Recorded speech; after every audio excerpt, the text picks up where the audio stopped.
ಮೊನ್ನೆ ಈಶ್ವರಪ್ಪ ಅವರಲ್ಲಿ ಒಂದು ಮಾಹಿತಿ ನೀಡಿದ್ದಾರೆ, ದೇಶದ ಜನ ಹೇಳಿಕೆ ಕೊಟ್ಟಿದ್ದಾರೆ ಡಿ.ಕೆ. ಸುರೇಶ್ ಅಂತ ಹೇಳಿ. ಬಹುಶಃ ಇತಿಹಾಸ ತಮ್ಮೆಲ್ಲರಿಗೂ ಕೂಡ ಗೊತ್ತಿದೆ. ಮಹಾತ್ಮ ಗಾಂಧೀಜಿಯವರನ್ನ ಕೊಂದಂಥ ಕೀರ್ತಿ ಅವ್ರ ಪಕ್ಷಕ್ಕಿದೆ. ಸೊ ಅದರಲ್ಲಿ ನಾನೊಬ್ಬ ಸಣ್ಣ ವ್ಯಕ್ತಿ. ಸೊ ಕನ್ನಡದ ಪರ ಧ್ವನಿ ಎತ್ತಿದ್ದಕ್ಕೆ, ಕರ್ನಾಟಕದ ಪರ ಧ್ವನಿ ಎತ್ತಿದ್ದಕ್ಕೆ ನನ್ನನ್ನು ಗುಂಡಿಕ್ಕಿ ಕೊಲ್ಲಿ ಅಂತ ಹೇಳಿದ್ದಾರೆ ಅಂತೇಳಿ ವರದಿಗಳು ಬರ್ತಾ ಇದೆ. ಸೊ ಬಡವರನ್ನ ಯಾಕೆ ಬಾವಿಗೆ ತಳ್ಳಿ ಆಟ ನೋಡ್ತೀರಿ? ನಿಮಗೆ ರಾಜ್ಯಪಾಲರೋ ಏನೋ ಅಧಿಕಾರದ ಆಸೆ ಇರಬೇಕು ಅಂತ ಕಾಣಿಸ್ತದೆ. BJPಯವರು ನಿಮ್ಮನ್ನು ಮೂಲೆ ಗುಂಪು ಮಾಡಿದ್ದಾರೆ ಅಂತ ಕಾಣಿಸ್ತದೆ. ಅದಕ್ಕೆ ನೀವು ಆಗಾಗ ಏನೇನೋ ಮಾತನಾಡ್ತಾ ಇರ್ತೀರಿ. ಹಿರಿಯರಾದರೂ ಕೂಡ ಏನಾರ ಮಾತಾಡಬೇಕು ಅಂತೇಳಿ ನೀವು ಮಾತಾಡ್ತಾನೆ ಇರ್ತೀರಿ. ನಾನು ಒಂದು ತೀರ್ಮಾನಕ್ಕೆ ಬಂದಿದ್ದೇನೆ, ತಾವು ಸಮಯ ಕೊಟ್ಟರೆ ಬೇರೆಯವರೆಲ್ಲ ಯಾಕೆ ಗುಂಡಿ ಕೊಲ್ಲಬೇಕು, ಈ ಕನ್ನಡದ ನೆಲಕ್ಕೋಸ್ಕರ, ಕನ್ನಡಿಗರಿಗೋಸ್ಕರ ನಾನೇ ಬಂದು ನಿಮ್ಮ ಮುಂದೆ ನಿಂತ್ಕೋಬೇಕು ಅಂತಿದ್ದೀನಿ. ಸಮಯ ಕೊಡ್ತೀನಿ, ತಿಳಿಸ್ತೀನಿ, ಬಂದು ನಿಲ್ತೀನಿ. ದಯವಿಟ್ಟು ನಿಮ್ಮ ಆಸೆ ಈಡೇರಿಸ್ಕೊಂಡು ನಿಮ್ಮ ನಾಯಕರಿಗೆ ಶಬಾಷ್ಗಿರಿ ತಗೊಳ್ಳಿ ಅಂಥೇಳಿ ನಾನು ತಮ್ಮಲ್ಲಿ ಮನವಿ ಮಾಡ್ತೀನಿ. ಅದಕ್ಕೆ ನಾನೇ ತೀರ್ಮಾನ ಮಾಡಿದ್ದೀನಲ್ಲ, ಈ ಪಾಪ ಯಾರ ಬಡವ್ರ ಮಕ್ಕಳನ್ನ ಈ ಥರ ರೊಚ್ಚಿಗೇಳಿಸಿ ಅವ್ರ ಮೇಲೆ ಕೇಸ್ ಹಾಕ್ಸಿ ಅವ್ರನ್ನ ಬಾವಿಗೆ ತಳ್ಳಿ ನೋಡೋ ಬದಲು ಪಾಪ ಮಹಾನ್ ನಾಯಕರು. ಸೊ ಅವರ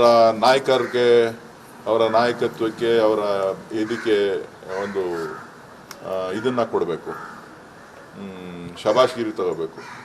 ಸೊ ಯಾಕೆ ಅಲ್ಲಿ ಇಲ್ಲಿ ಯಾಕೆ ಹುಡ್ಕಕ್ಕೆ ಹೋಗ್ತೀರಿ? ನಾನೇ ನಿಮ್ಮ ಮನೆ ಹತ್ರಕ್ಕೆ ಬರ್ತೀನಿ. ಸಮಯ ಅತಿ ಶೀಘ್ರದಲ್ಲೇ ಇನ್ನೊಂದು ವಾರದೊಳಗಡೆ ನಿಗದಿ ಮಾಡಿ ನಿಮ್ಮನ್ನು ಭೇಟಿ ಮಾಡ್ತೀನಿ. ಸಿದ್ಧರಾಗಿದ್ದೀರಿ? ಯಾವ ಗುಂಡಿಗ್ತಿರೋ, ಕೊಲ್ಲಿಸ್ತಿರೋ ನೋಡೋಣ. ಸತೀಶ್ ಕುಂಜ್ ಅವರು ದೇಶಾದ್ಯಂತ ಹಿಂದೂಗಳ ತೆರಿಗೆ ಏನಿದೆ ಅದು ಹಿಂದೂಗಳಿಗೆ ಮಾತ್ರ ಸಲ್ಲಬೇಕು, ಬೇರೆ ಸಮುದಾಯಕ್ಕೆ ಹೋಗ್ಬಾರ್ದು. ನೀವೇನು ಹೋರಾಟ ಮಾಡಿದ್ದೀರಿ ರಾಜ್ಯಕ್ಕೆ ಬರುತ್ತೆ, ಅದೇ ಹಿಂದೂಗಳ ತೆರಿಗೆ ಹಿಂದೂಗಳಿಗೆ ಖರ್ಚು ಮಾಡಿ ಬೇರೆಯವ್ರಿಗೆ ಯಾಕೆ ಖರ್ಚು ಮಾಡ್ತೀರಾ ಅಂತ ಬಿಜೆಪಿ ಹರೀಶ್ ಪೂಜೆ ಟ್ವೀಟ್ ಮಾಡಿದ್ದಾರೆ ಸರ್. ಒಳ್ಳೆಯದು. ಒಬ್ಬೊಬ್ಬರು ಅಭಿಪ್ರಾಯಗಳನ್ನು ವ್ಯಕ್ತಪಡಿಸ್ತಾ ಇದ್ದಾರೆ. ಭಾಳ ಮೌನವಾಗಿದ್ದರು ಎಲ್ಲರೂ. ಸಂಸತ್ ಸದಸ್ಯರುಗಳು ಮೌನವಾಗಿದ್ದರು, BJP ಮೌನವಾಗಿತ್ತು. ಇವತ್ತು ಚರ್ಚೆಗಳು, ವ್ಯಾಖ್ಯಾನಗಳು ಬೇರೆ ಬೇರೆ ರೀತಿಯಲ್ಲಿ ನಡೀತಾ ಇದೆ.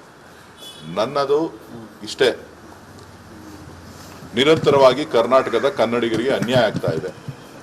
ನಮ್ಮ ತೆರಿಗೆಯ ಪಾಲು ಇವತ್ತು ಎಷ್ಟೆಷ್ಟಿದೆ ಅಂಥೇಳಿ ತಮ್ಮೆಲ್ಲರಿಗೂ ಕೂಡ, ತಾವು ಕೂಡ ರಾಜ್ಯದ ಜನಕ್ಕೆ, ರಾಷ್ಟ್ರದ ಜನಕ್ಕೆ ಬಿತ್ತರ ಮಾಡ್ತಾ ಇದ್ದೀರಿ. ಯಾವ್ಯಾವ ರಾಜ್ಯದಿಂದ ಎಷ್ಟೆಷ್ಟು ತೆರಿಗೆ ಬರ್ತಾ ಇದೆ, ಯಾವ್ಯಾವ ಯೋಜನೆಗಳಿಗೆ ಎಷ್ಟೆಷ್ಟು ಹಣ ಖರ್ಚಾಗ್ತಾ ಇದೆ, ಕೇಂದ್ರ ಸರ್ಕಾರ ಯಾರಿಗೆ ಎಷ್ಟೆಷ್ಟು ಹಣ ಕೊಟ್ಟಿದೆ, ಗುಜರಾತ್ಗೆ ಎಷ್ಟು ಕೊಟ್ಟಿದೆ, ಉತ್ತರ ಪ್ರದೇಶಕ್ಕೆ ಎಷ್ಟು ಕೊಟ್ಟಿದ್ದಾರೆ, ಮಧ್ಯಪ್ರದೇಶಕ್ಕೆ ಎಷ್ಟು ಕೊಟ್ಟಿದ್ದಾರೆ, ರಾಜಸ್ಥಾನ್ಗೆ ಎಷ್ಟು ಕೊಟ್ಟಿದ್ದಾರೆ, ಕರ್ನಾಟಕಕ್ಕೆ ಎಷ್ಟು ಕೊಡ್ತಾ ಇದ್ದಾರೆ, ತಮಿಳುನಾಡಿಗೆ ಎಷ್ಟು ಕೊಡ್ತಾ ಇದ್ದಾರೆ, ನಮ್ಮ ತೆರಿಗೆಯ ಪಾಲು ಯಾರ್ಯಾರು ಯಾವ್ಯಾವ ವರ್ಷದಿಂದ ಎಷ್ಟೆಷ್ಟು ಹಣವನ್ನು ಪಡಿತಾ ಇದ್ದಾರೆ, ನಮ್ಮ ಯೋಜನೆಗಳು, ನೀರಾವರಿ ಯೋಜನೆಗಳು ಯಾವ ರೀತಿ ಅಡ್ಡಗಾಲಾಗಿ ನಿಂತಿದೆ, ನಮಗೆ ಸಿಗಬೇಕಾದಂಥ ಮೂಲಭೂತ ಸೌಕರ್ಯಗಳನ್ನು ಯಾವ ರೀತಿ ಕಡೆಗಣೆ ಕಾಣಿಸ್ತಾ ಇದ್ದಾರೆ. ಇವತ್ತು ವೈಟ್ ಪೇಪರನ್ನು ಘೋಷಣೆ ಮಾಡಿದ್ದಾರೆ. ನಾನು ಒಂದು ಮಾತನ್ನು ಕೇಳಲಿಕ್ಕೆ ಬಯಸ್ತೇನೆ. ಕಳೆದ 10 ವರ್ಷಗಳಿಂದ PMGSY ರಸ್ತೆಗಳನ್ನು ನಮ್ಗೆ ಕೊಟ್ಟೇ ಇಲ್ಲ, ಒಂದೇ ಸಾರಿ ಕೊಟ್ಟಿದ್ದು. ಕಾರಣ ಏನು ಅಂತ ಅಂದರೆ, ಮಹಾರಾಷ್ಟ್ರ ನೀವು ಎಲ್ಲ ರಸ್ತೆಗಳ ಕನೆಕ್ಟಿವಿಟಿ ಆಗೋಗಿದೆ, ನಿಮ್ಗೆ ರಸ್ತೆ ಅವಶ್ಯಕತೆ ಇಲ್ಲ ಅಂತೇಳಿ ತಡೆದಿದ್ದಾರೆ. ಸೊ ಎಲ್ಲದರಲ್ಲೂ ತಡ್ಕೋಬೇಕಾ ನಾವು? ಸುಮಾರು 4750 ಕಿಲೋಮೀಟರ್ ರಸ್ತೆ ನ್ಯಾಷನಲ್ ಹೈವೇ ಅಪ್ಗ್ರೇಡೇಷನ್ ಆಗಿ ಇನ್ ಪ್ರಿನ್ಸಿಪಲ್ ಅಪ್ರೂವಲ್ ಕೊಟ್ಟಿದ್ರು. ಯಾರು? ಕೇಂದ್ರ ಸರ್ಕಾರ, ನಿತಿನ್ ಗಡ್ಕರಿ ಅವರ ಮಂತ್ರಾಲಯ ಇನ್ ಪ್ರಿನ್ಸಿಪಲ್ ಅಪ್ರೂವಲ್ ಕಳಿಸಿ DPR ಎಲ್ಲ ಮಾಡಿಸಿದ್ರು. ಇವತ್ತವರೆಗೂ ಕೂಡ ಅನುಮೋದನೆಯನ್ನು ಕಳೆದ 5 ವರ್ಷಗಳಾಯಿತು. ನಿಮ್ಮಲ್ಲಿ ನ್ಯಾಷನಲ್ ಹೈವೇಸ್ ಜಾಸ್ತಿ ಇದೆ, ಎಲ್ಲ ಅಭಿವೃದ್ಧಿ ಆಗೋಗಿದೆ, ನಾವು ಕೊಡೋಕ್ಕಾಗೋದಿಲ್ಲ ಅಂತ ಹೇಳಿ ತಡೆದಿದ್ದಾರೆ ಅಂತ ಹೇಳಿದ್ರೆ ಯಾರನ್ನ ಕೇಳಬೇಕು?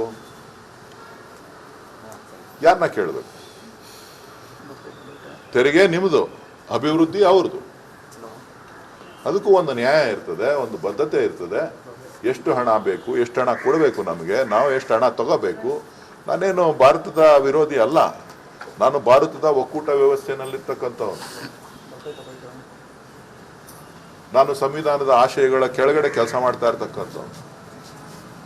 ನನ್ನನ್ನು ದೇಶದ್ರೋಹಿ ಅಂತ ಕೊಲ್ಲಬೇಕು ಅಂತಕ್ಕಂಥ ಇಚ್ಛಾಶಕ್ತಿ ಇತ್ತು ಖಂಡಿತ ನಿಮ್ಮ ಮುಂದೆ ಬಂದು ನಿಂತ್ಕೊಳ್ತೀನಿ. ಈಶ್ವರಪ್ಪನವರೇ, ಸಿದ್ಧರಾಗಿ ಅತಿ ಶೀಘ್ರದಲ್ಲೇ ನಿಮ್ಮನ್ನು ಭೇಟಿ ಮಾಡ್ತೀನಿ.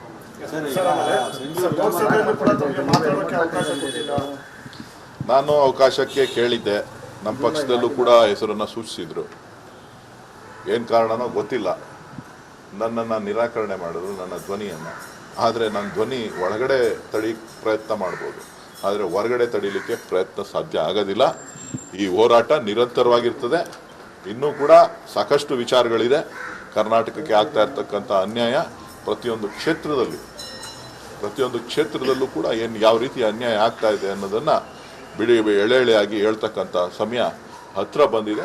ಮಾಡೋಣ. ಸುರೇಶ್ ಅವ್ರನ್ನ ರಕ್ಷಣೆ ಮಾಡ್ತಕ್ಕಂಥ ನಿಟ್ಟಿನಲ್ಲಿ ನಮ್ಮ ತೆರಿಗೆ ನಮ್ಮ ಹಕ್ಕು ಹೋರಾಟ ಮಾಡ್ತಾ ಇದ್ದಾರೆ, ದೆಹಲಿ ಚಾಲೂ ಮಾಡ್ತಾ ಇದ್ದಾರೆ ಅಂತ ಬೊಮ್ಮಾಯಿ ಅಶೋಕ್ ಅವರೇ ನಿಮ್ಮನ್ನು ರಕ್ಷಣೆ ಮಾಡೋದಕ್ಕೆ. ಅಶೋಕ್ ಅವರು ಬಹುಶಃ ಭಾರತೀಯ ಜನತಾ ಪಕ್ಷದಲ್ಲಿ ಕನ್ನಡಿಗರ ಆಸ್ತಿ ಬೇಡ, ಕನ್ನಡಿಗರ ತೆರಿಗೆ ಹಣ ವಾಪಸ್ ಕೊಡೋದು ಬೇಡ ಅಂತ ಏನಾದ್ರೂ ತೀರ್ಮಾನ ಮಾಡಿದ್ದೆ. ಆದರೆ ನಮ್ಮ ಹಣ ಬೇಡ, ಉತ್ತರ ಪ್ರದೇಶಕ್ಕೆ ಕೊಡೋಣ, ಪೂರ್ತಿ ಉತ್ತರ ಪ್ರದೇಶನೇ ಉದ್ಧಾರ ಆಗಲಿ, ಬಿಹಾರನೇ ಉದ್ಧಾರ ಆಗಲಿ ಅಂತಕ್ಕಂಥ ಒಂದು ಸ್ಥಾನದಲ್ಲಿ ಅವರೇನಾರ ಇದ್ರೆ ಅದನ್ನು ನೇರವಾಗಿ ಹೇಳಲಿ. ವಿರೋಧ ಪಕ್ಷದ ನಾಯಕರಾಗಿದ್ದಾರೆ, ಈಗ ಜವಾಬ್ದಾರಿ ಸ್ಥಾನವನ್ನು ಹೊತ್ತಿದ್ದಾರೆ. ನಮ್ಮ ಹಣ ಬೇಡ, ಕರ್ನಾಟಕದ ಹಣ ಬೇಡ, ನಮಗೆ 13 ಪೈಸೆನೇ ಸಾಕು, ಅದೂ ಬೇಡ. ನಾವು ಉದ್ಯೋಗ ಕೊಡ್ತಾ ಇದ್ದೀವಿ, ಬಂದವ್ರಿಗೆಲ್ರಿಗೂ ಬದುಕು ಕೊಡ್ತಾ ಇದ್ದೀವಿ, ಜೀವನ ಕೊಡ್ತಾ ಇದ್ದೀವಿ, ನೀರು ಕೊಡ್ತಾ ಇದ್ದೀವಿ. ಅಂದ್ರೂ ಕೂಡ ಇವತ್ತು ತೆರಿಗೆನಲ್ಲೂ ಕೂಡ ನಾವು ಎಲ್ಲದರಲ್ಲೂ ಕೂಡ ವಂಚನೆಯನ್ನು ಎಷ್ಟು ದಿನ ಸಹಿಸೋದು? ರಾಜಕೀಯಕ್ಕೋಸ್ಕರ ನನ್ನ ಮೇಲೆ ಅಥವಾ ಏನೋ ಹೇಳಬೇಕು ಅಂಥೇಳಿ ಅಶೋಕ್ ಅವರು ಹೇಳ್ತು ಅಂತ ಅಂದರೆ ಚರ್ಚೆಗೆ ಬರಲಿ, ಚರ್ಚೆ ಮಾಡೋಣ. ಯಾಕೆ ಬೇಡ ಅಂತ ಅಂದವ್ರು ಯಾರು? ಸರ್, ಈಶ್ವರಪ್ಪ ಈಗ ಮಾತಾಡಿದ್ದಾರೆ, DK ಸುರೇಶ್ ಅವರಿಗೆ ಗುಂಡೊಡಿಲಿ ಅಂತ ಹೇಳಿಲ್ಲ, ರಾಷ್ಟ್ರದ್ರೋಹದ ಹೇಳಿಕೆ ಕೊಟ್ಟವರಿಗೆ ಗುಂಡೊಡಿಲಿ ಅಂತ ಹೇಳಿದೆ. ನನಗೆ ಗೊತ್ತಿಲ್ಲಪ್ಪ, ನೀವೆಲ್ಲ ತೋರಿಸಿದ್ದನ್ನು ನಾನು ಹೇಳಿದ್ದೀನಿ, ಭೇಟಿ ಮಾಡೋಣ ಅಂತ ಹೇಳಿ.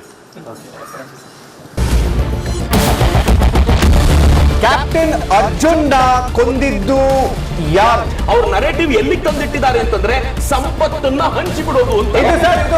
ಇದು ಸ್ಟುಡಿಯೋ ಟಿಪ್ಪು ಜಯಂತಿ ಮಾಡಕ್ಕೆ ಅವ್ರಿಗೆ ಖಂಡಿಸಿದ್ರು. Very nice.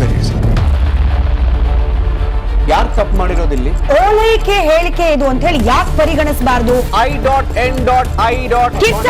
ವೇದಿಕೆ ಇದು ಫೋಟೋ ಎಲ್ರಿಗೂ ಒಂದು ಟೈಮ್ ನಿಮ್ಮ ಸಮಯ ಮುಗಿದಿದೆ. ಅವ್ರು ಹೇಳಕ್ಕಿಂತ ಮುಂಚೆನೆ ಹೇಗೆ ಪ್ರತಾಪ್ ಸಿಂಹ ಪಾಸ್ ಕೊಟ್ಟಿದಂತ ಆಗ್ಲಿ ಡಿಕ್ಲೇರ್ ಆಗೋಗಿತ್ತು ಅಂತ ನನಗೊಂದು ಡೌಟ್ ಬಂತು.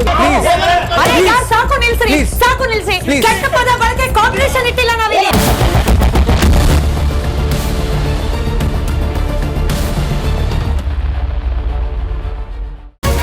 ರಿಪಬ್ಲಿಕ್ ವರ್ಡ್ ಆಪ್ ಇದು ಕೇವಲ ಅಪ್ಲಿಕೇಶನ್ ಅಲ್ಲ, ಸಮಗ್ರ ಸುದ್ದಿಗಳ ಸಂಪರ್ಕ ಮಾರ್ಗಕ್ಕೆ ಕ್ರಾಂತಿಕಾರಿ ಬದಲಾವಣೆ.